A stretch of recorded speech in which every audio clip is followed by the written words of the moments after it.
Time now for Focus. Today we're looking at the state of dissent in Russia. Almost 3 years ago, President Vladimir Putin signed a law into effect criminalizing repeated street protests. Activists say it's very hard to get official permission to demonstrate, so often they don't go to the trouble of applying. A silent picket is allowed, but only if there's just one person taking part. Thomas Lowe sent us this report. Members of a youth movement called Vesna are preparing a protest against returning St. Isaac's Cathedral to the Orthodox Church. The iconic building has been a state-owned museum since the 1930s. These activists are calling for a referendum on the transfer, and they're going about it creatively.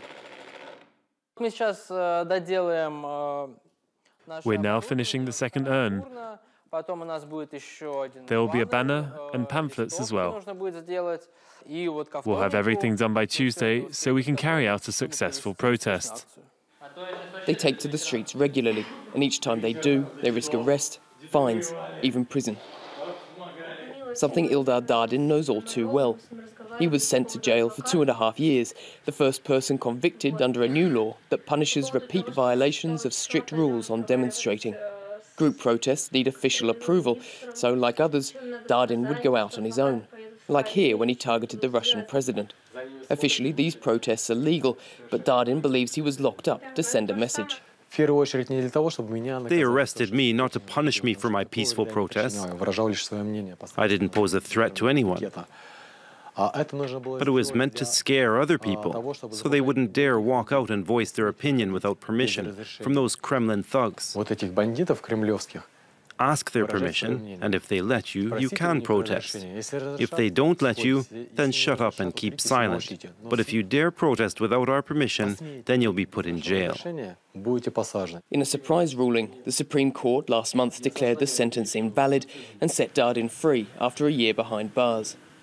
He says he was beaten and tortured during that time. You seem a bit scared. Well, yes. That maybe they'll take him to court again. I've had enough of that. She's very protective. I think she doesn't want to lose me.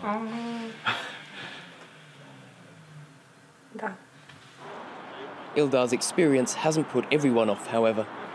Each week, for 4 months now, dozens of people walk down the main street to the Kremlin.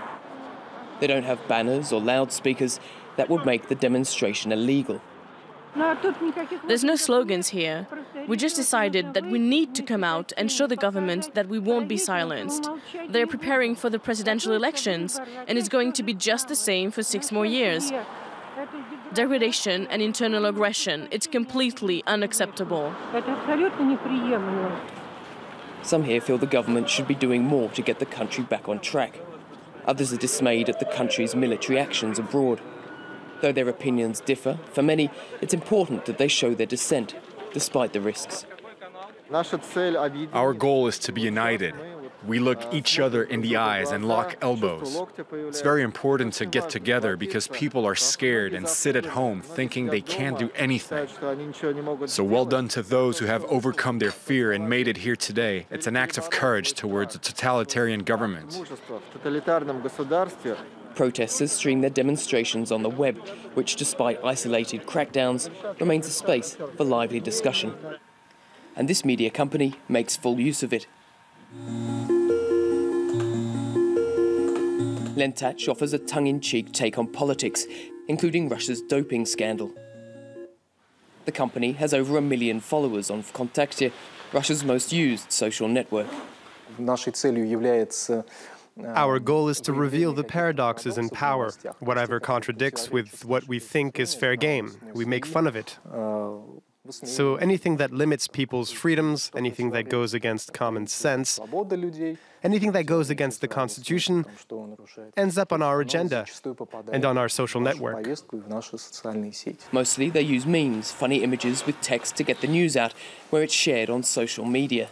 The editors are on the lookout for signs of public dissent. We're in touch with our readers and we regularly see what they write.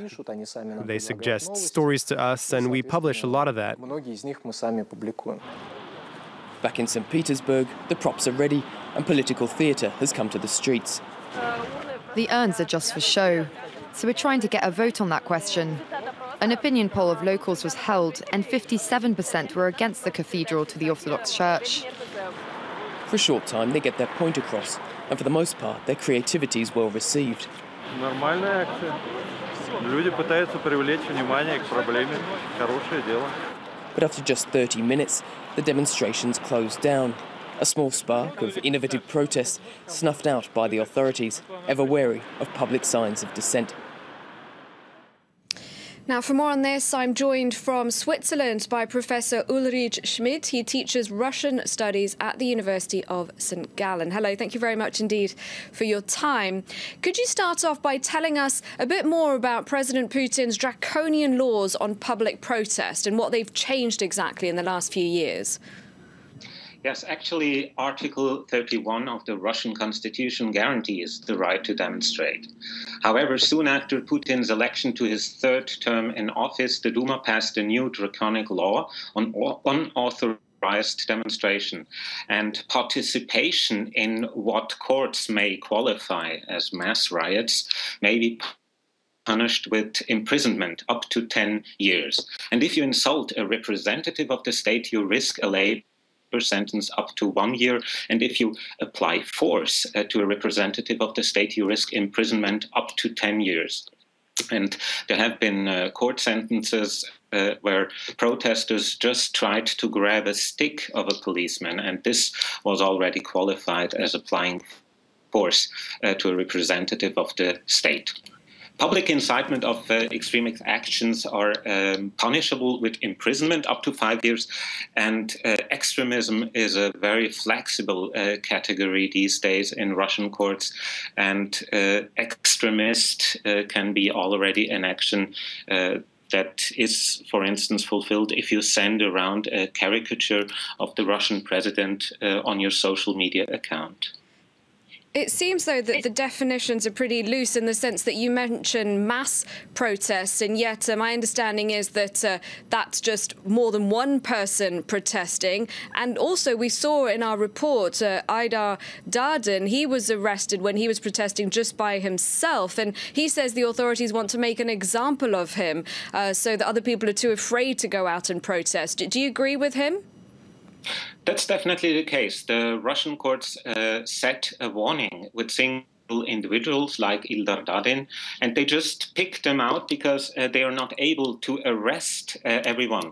3 weeks ago, we saw more than 10,000 protesters in the street of Moscow, and this demonstration was not authorized, and the police arrested up to 1,000 protesters. That means that every 10th participant of the demonstration was arrested.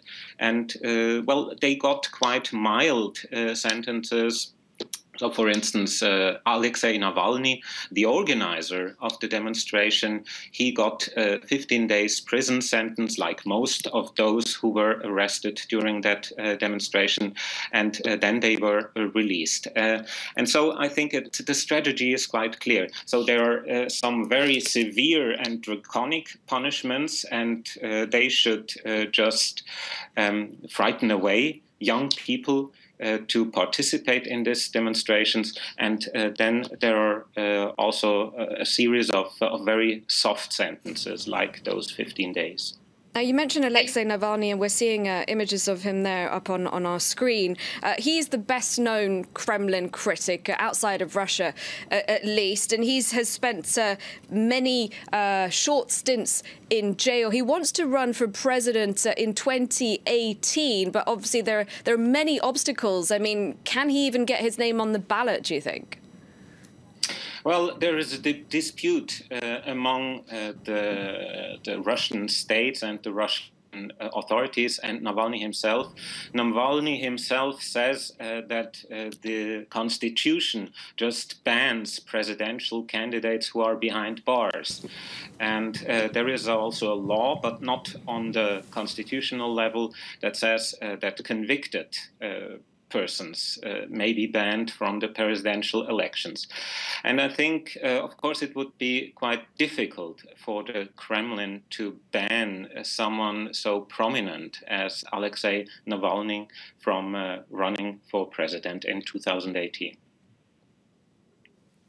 All right, I'm afraid we've run out of time. We really appreciate yours, though, and your analysis. Thank you very much, Ulrich Schmidt, for joining us for today's Focus.